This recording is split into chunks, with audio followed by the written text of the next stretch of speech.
পূর্বাচলের practice wicket তৈরির জন্য প্রায় 96 লাখ টাকার একটা বাজেট উপস্থাপন করা হয়েছে। এই পূর্বাচলেই আমরা দেখেছি যে মাটি চুরির কাণ্ড ঘটেছে, যেখানে অলমোস্ট 30 লাখ টাকার বেশি হচ্ছে চুরি হয়েছিল। মাটি চুরির যে ঘটনা এটা সবাই জানে যে 20,000 বর্গ ফুট 20,000 বর্গ ফুট তো না ঘনফুট, জি 20,000 ঘনফুট করার কথা ছিল, সেখানে 7,000 ফুট করা হয়েছে। 7,000 7,500 ঘনফুট মাটি আমরা পেয়েছি।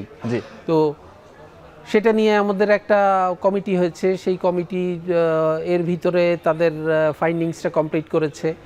আমরা ভিতরের এবং বাহিরের যারা যারা জড়িত, সাবেক এবং বর্তমান যারা যারা জড়িত, এটার মোটামুটিভাবে প্রাথমিকভাবে আমরা তথ্য প্রমাণ পেয়েছি এবং তাদের জন্য কি কি ব্যবস্থা নেওয়া যায় সেটা আমরা আলোচনা করে আমরা অতি শীঘ্রই হয়তো তাদের